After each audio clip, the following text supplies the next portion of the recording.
Bismillahirrahmanirrahim. Assalamualaikum warahmatullahi wabarakatuh. Perkenalkan, nama saya Nurhaya dengan NIM B1D221038, kelas 21B, Prodi D3 Teknologi Laboratorium Medis. Langsung saja, kali ini saya akan menjelaskan tentang salah satu 12 dari 12 pelanggaran HAM yang belum terselesaikan di Indonesia, yaitu kerusuhan Mei 1998. Kerusuhan ini dilatar belakangi oleh keruntuhan krisis ekonomi, krisis finansial pada tahun 1997. Adanya kritik pemerintahan Orde Baru yang saat itu dipimpin oleh Presiden Soeharto dan juga dipicu oleh tragedi Trisakti yang menyebabkan 4 mahasiswa Trisakti meninggal pada unjuk rasa 12 Mei 1998. Selain itu, kerusuhan ini juga menimbulkan tindak penindasan terhadap etnis Tionghoa. Berdasarkan analisis yang dilakukan oleh Sri Palupi, seorang koordinator investigasi dan pendataan tim relawan, sentimen anti-Tionghoa yang sudah lama berlangsung dimanfaatkan memicu kerusuhan yang disebabkan oleh krisis ekonomi yang meresahkan. Beberapa jenderal yang tidak memiliki hubungan dengan perekonomian memprovokasi masyarakat mengatakan bahwa etnis Tionghoa lah yang menyebabkan krisis finansial di negeri ini. Mengapa demikian? Karena mereka berpendapat bahwa orang Tionghoa lah yang melarikan uang rakyat ke luar negeri, sengaja menimbun sembako sehingga rakyat Indonesia mengalami kesengsaraan, kelaparan, dan sebagainya. Selanjutnya saya akan menjelaskan kronologi kerusuhan 1998. Yang pertama ialah krisis finansial Asia. Krisis keuangan yang melanda hampir seluruh Asia Timur pada tahun 1997 tentunya mengakibatkan kekacauan dan kepanikan yang dirasakan oleh negara-negara ASEAN, sehingga Indonesia menjadi salah satu dari 3 negara yang mengalami dampak krisis yang paling parah. Terjadinya penurunan rupiah terhadap dolar mengakibatkan berbagai perusahaan meminjam dolar harus membayar biaya yang lebih besar dan juga memberi pinjaman, menarik kredit secara besar-besaran sehingga terjadi penyusutan kredit dan kebangkrutan. Inflasi rupiah yang diperparah dengan banyaknya masyarakat yang menukarkan rupiah dengan dolar Amerika Serikat, ditambah kepanikan masyarakat terkait tingginya kenaikan harga bahan makanan, menimbulkan aksi protes terhadap pemerintahan Orde Baru. Kritikan dan aksi unjuk rasa pun mulai bermunculan dan kian memanas. Berdasarkan beberapa keterangan dan kronologi kerusuhan Mei 1998 yang saya baca, kerusuhan diawali di Medan, Sumatera Utara pada 2 Mei 1998. Pada saat itu para mahasiswa melakukan unjuk rasa yang berujung anarkis. Kemudian pada 4 Mei 1998, sekelompok pemuda melakukan aksi pembakaran di beberapa titik di kota Medan. Adanya sentimen anti polisi juga menimbulkan kebencian massa terhadap polisi sehingga berbagai infrastruktur dan fasilitas aparat dirusak dan dihancurkan. Yang kedua, kronologi yang kedua yaitu terbunuhnya 4 mahasiswa Trisakti. Selain itu, keadaan semakin mencekam setelah aksi demo krisis moneter yang dilakukan oleh mahasiswa yang menelan 4 korban jiwa. 4 korban jiwa itu adalah mahasiswa dari Universitas Trisakti yang ditembak mati oleh aparat keamanan. Peristiwa tewasnya 4 mahasiswa Universitas Trisakti itu dikenal sebagai tragedi Trisakti. Tidak terima dengan peristiwa kematian 4 mahasiswa itu, massa pun semakin mengamuk. Yang ketiga adalah penindasan terhadap etnis Tionghoa. Tidak hanya berhenti sampai di unjuk rasa dan bentrokan dengan aparat keamanan. Kerusuhan bergulir dengan penindasan etnis Tionghoa, terutama wanita. Sentimen bangsa pribumi terhadap pendatang yang sudah ada sejak zaman Belanda. Etnis Tionghoa yang datang di Indonesia dijadikan pemungut pajak, sehingga intensif dari warga dan juga perantara perdagangan. Hal ini tentu saja menimbulkan stigmatisasi dan sentimen negatif bangsa Indonesia terhadap etnis Tionghoa yang dianggap melakukan penindasan dan pengambilan alih kekuasaan di Indonesia serta perkembangan isu Tionghoa yang dikenal licik. Ditambah lagi etnis Tionghoa yang dilihat secara ekonomi berada dalam posisi stabil dan strategis serta sukses menjadikan dislike minority atau kaum minoritas yang tidak disukai dan kaum yang disisihkan. Selain itu, rasa benci dan mulai curiga terhadap etnis Tionghoa diduga bagian dari rezim Soekarno yang komunis yang bertentangan dengan kepercayaan yang dianut oleh mayoritas bangsa Indonesia. Penindasan dilakukan terhadap etnis Tionghoa sungguh memilukan, di mana toko-toko dan rumah-rumah mereka dijajah, dijarah, dibakar dan dihancurkan. Bukan hanya itu, nasib wanita Tionghoa sangat menghayat hati. Mereka menjadi korban pemerkosaan, pelecehan, penganiayaan, dan pembunuhan. Para perusuh menargetkan wanita Tionghoa menjadi sasaran utama dikarenakan wanita Tionghoa itu lemah dan tidak bisa melawan. Berdasarkan hasil yang dilakukan oleh Ita F. Nadia, seorang aktivis tim relawan, alasan wanita Tionghoa digolongkan karena wanita Tionghoa memiliki golongan triple minority sehingga dijadikan target amukan massa. Karena wanita berasal dari etnis Tionghoa yang minoritas, beragama non-muslim, sehingga mereka menjadi tempat target dalam kerusuhan berbagai politik karena mereka pasti sulit membela diri. Pemerkosaan yang dilakukan oleh para perusuh terhadap wanita Tionghoa dilakukan secara gang rape, di mana korban diperkosa dan di beberapa secara bergantian dan dalam waktu yang bersamaan. Pemerkosaan banyak dilakukan di rumah korban dan di tempat-tempat umum, bahkan di depan orang lain. Tanpa pandang bulu, para perusuh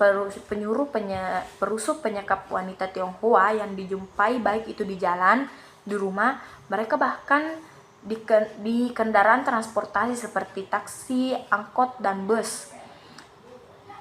Kemudian wanita Tionghoa tersebut disiksa, dilecehkan, diperkosa, dirusak fisiknya, dimutilasi, dibakar, dibunuh, dan perbuatan keji lainnya.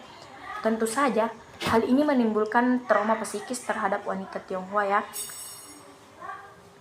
Harga diri, impian, cita-cita, kebahagiaan telah sirna semuanya, hanya meninggalkan luka dan keputusasaan yang mendalam.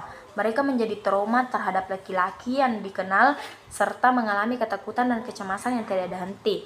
Beberapa dari korban yang dibunuh sehingga tidak sanggup menjalani beberapa korban yang dibunuh itu bunuh diri karena tidak sanggup menjalani apa yang setelah dialami, sehingga ada yang menjadi gila, sehingga ada juga yang diusir oleh keluarganya, dan ada pula yang pergi ke luar negeri untuk melupakan segala yang terjadi dan mengganti identitas diri. Adapun penyelesaian kasus pelanggaran HAM 1998 yang semakin dilupakan, yaitu pada tanggal 21 Mei Indonesia memperingati 23 tahun jalannya reformasi. Peristiwa yang ditandai dengan turunnya Soeharto dari kursi kepresidenan dan mengawali babak awal masa reformasi. Namun peristiwa ini tidak berdiri sendiri. Terdapat sejumlah peristiwa yang pada akhirnya menjungkal Soeharto turun dari singgasananya yang telah diduduki selama 32 tahun. Salah satunya ialah kerusuhan yang bernuansa SARA yang terjadi pada tanggal 13 sampai 15 Mei 1998 di Jakarta dan di sejumlah kota besar. Berdasarkan laporan dari tim gabungan pencari fakta, kasus kerusuhan Mei 1998 ditemukan beberapa jumlah korban yang meninggal dan luka-luka didapatkan dari beberapa sumber. Misalnya, berdasarkan dari data tim relawan kemanusiaan, di DKI Jakarta ditemukan sebanyak 1.190 orang yang terbakar, 27 orang yang terkena senjata tajam dan lainnya, serta 91 orang yang luka-luka. Sementara data kepolisian daerah atau Polda Metro Jaya menunjukkan bahwa 451 orang meninggal dan korban luka-luka tercatat. Maksudnya korban luka-luka tidak tercatat. Itu menurut Komnas Perempuan 1999. Selanjutnya, masih dalam tahap laporan dari tim gabungan pencari fakta, berdasarkan data Komando Daerah Militer atau Kodam, ditemukan 463 orang meninggal, termasuk aparat keamanan, dan 69 orang luka-luka. Sementara itu, berdasarkan data pemerintahan DKI Jakarta, yang ditemukan 288 orang meninggal dunia, 101 orang yang luka-luka, dan di sejumlah kota lain temuan angka korban juga bervariasi. Berdasarkan data Polri, 30 orang meninggal dunia dan luka-luka itu sebanyak 131 dan 27 orang luka bakar. Berdasarkan data tim relawan, 33 orang yang meninggal dunia dan 74 orang yang luka-luka pada tahun 1999. Selain itu, tim gabungan pencari fakta juga menemukan adanya kekerasan seksual pada kerusuhan Mei 1998. Meskipun korban kekerasan seksual tidak semuanya berasal dari etnis Cina, namun sebagian besar kekerasan seksual dalam kerusuhan Mei diderita oleh perempuan dari etnis Cina. Korban kekerasan seksual ini pun bersifat lintas kelas sosial. Melihat laporan tersebut, tak ayal kerusuhan Mei 1998 menjadi salah satu peristiwa yang suram di bangsa ini. Terdapat pelanggaran hak asasi manusia yang hingga saat ini belum terselesaikan. Hal yang sama terjadi untuk kasus pelanggaran HAM berat lainnya yang terjadi di masa lalu, seperti tragedi 1965, penembakan misterius era 1980, peristiwa Talang Sari, penghilangan orang secara paksa, jelang reformasi, peristiwa Trisakti, dan Semanggi I dan Semanggi II. Padahal, seperti yang kita ketahui bersama, telah ada payung hukum yang menyatakan penyelesaian kasus HAM berat dapat dilakukan melalui jalur hukum dengan adanya HOK sebagai seperti yang diamatkan di Undang-Undang Nomor 26 Tahun 2000 tentang Pengadilan HAM. Sayangnya, telah melewati pergantian beberapa kali pemerintah di era reformasi, hal ini urung terlaksana. Alasannya karena berkas penyelidikan yang dilakukan oleh Komisi Nasional atau Komnas HAM dikembalikan di Kejaksaan Agung karena dianggap tidak memenuhi syarat penyelidikan. Beberapa bahkan yang terbaru, tim khusus penuntasan dugaan pelanggaran HAM berat atau tim sus HAM yang dibentuk oleh Kejaksaan Agung tidak membawa perubahan bagi penyelesaian terhadap pelanggaran HAM. Jaksa Agung Tindak Pidana atau Jampitsus menyatakan tidak ada kasus-kasus yang tidak bisa ditindaklanjuti melalui jalur pengadilan, sebab Komnas HAM tidak memenuhi petunjuk yang diberikan dari Kejaksaan Agung, baik secara formil maupun material. Bahkan koordinator tim sus HAM yang Direktur Pelanggaran HAM berat Kejaksaan Agung Yuspar mengusulkan pemerintahan untuk penyelesaian melalui jalur non-yudisial. Nah, pernyataan tim sus di atas yang mengidentifikasi bahwa penyelesaian kasus pelanggaran HAM kerusuhan 1998 menjadi jalur pengadilan di berbagai tempat. Padahal rezim telah berganti selama 5 kali selepas turunnya Soeharto. Setiap rezim pun gagal menyelesaikan kasus ini. Namun, nampaknya bukan hanya sekedar janji politik yang dibutuhkan, tetapi juga keberanian dan komitmen Presiden dan Dewan Perwakilan Rakyat untuk menuntaskan permasalahan ini melalui jalur pengadilan. Presiden dan DPR seharusnya menjalankan mandat Undang-Undang Nomor 26 Tahun 2000 untuk membentuk pengadilan HAM dan HAM ad hoc guna menyelesaikan pelanggaran HAM di masa lalu, termasuk kerusuhan Mei 1998. Oleh karena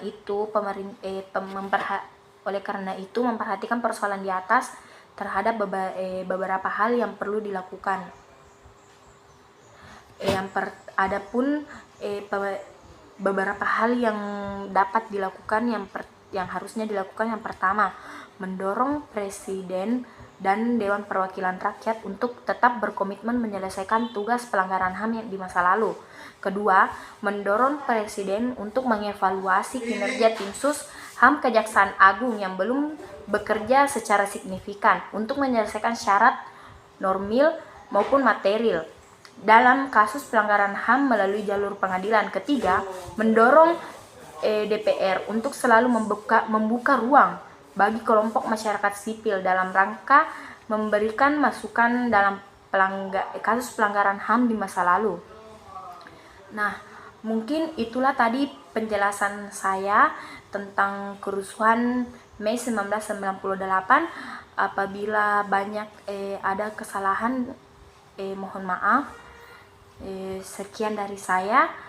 Wabillahi taufiq wal hidayah. Wassalamualaikum warahmatullahi wabarakatuh.